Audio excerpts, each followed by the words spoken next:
town of Cedar Brook wasn't a place on a map so much as it was a shared heartbeat. Population 3,212, where front doors were left unlocked and everyone knew that old Mr. Henderson's prize-winning roses were fertilized with coffee grounds. So, when Clara Jenkins, a 42-year-old pediatric nurse, didn't show up for her Sunday shift at the county hospital, the heartbeat skipped. Clara was the town's unofficial guardian angel.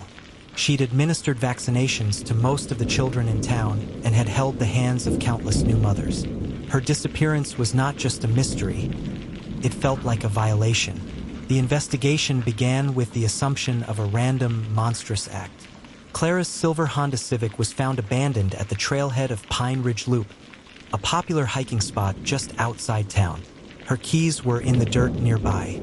There were signs of a struggle, trampled underbrush, a single pearl earring snapped at the clasp.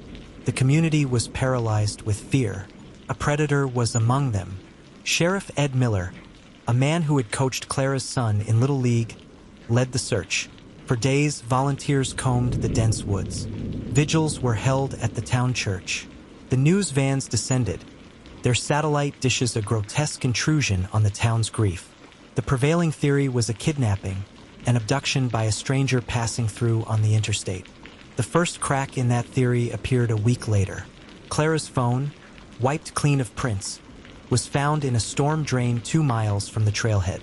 Forensics determined it had been placed there, not dropped.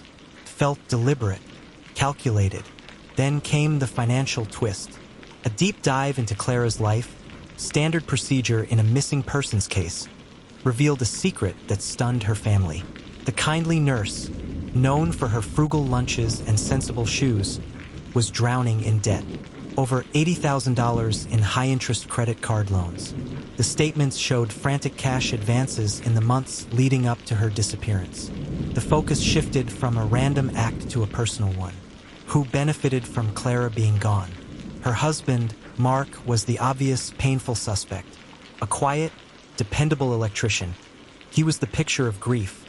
Hollow-eyed, unshaven, clinging to their 15-year-old son, Liam. He had an alibi, albeit a thin one. He was home watching a game alone. His financials, however, were pristine. He had no knowledge of her secret debt, and his own accounts were modest. He stood to gain nothing but a mountain of her hidden bills. The investigation stalled, the town's fear curdling into a quiet, suspicious dread. The break came from an unexpected source. Liam, buried in grief, the teenager had been trying to piece together his mother's last days. He gave the sheriff a name no one had considered, Ben Carter. Ben was the head pharmacist at the hospital, Clara's co-worker, and, as it turned out, her secret confidant. They were seen having intense, quiet conversations in the hospital cafeteria. Initially, it was written off as a professional friendship. But Liam remembered his mother coming home tense and distracted after work, something she'd blamed on a difficult day with Ben. Confronted, Ben Carter, a respected pillar of the community, broke down. Through tears, he confessed to a truth, but not the one they expected. He and Clara had been having an affair for nearly 2 years. The secret debt? It was for him. Ben had a gambling problem, a vicious one. He'd gotten in deep with some dangerous people and had begged Clara for help. She'd emptied their savings, then maxed out her cards to save him. I loved her, he sobbed in the interrogation room. She was going to tell Mark. She said she couldn't live with the lies anymore. We argued that Saturday. She said she was cutting me off, financially and emotionally. I was desperate, but I didn't hurt her. I swear. He had no alibi for that Sunday. Motive? Powerful one. If Clara exposed him, he'd lose his family, his job, and possibly his life to his creditors. The town reeled. Their angel was human, flawed, and trapped in a tragedy of her own making. Ben Carter was arrested. The case seemed closed, but Sheriff Miller couldn't sleep. Something nagged at him. The placement of the phone. It was too clean.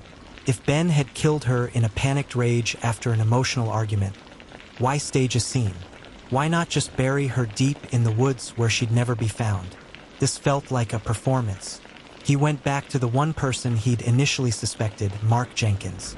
He requested a second, informal interview, this time at the man's home. The house was silent, the air thick with loss. Liam was at a friend's. Mark looked broken. He offered the sheriff coffee, his hands trembling. They sat at the kitchen table, and Miller didn't ask about the affair or the debt.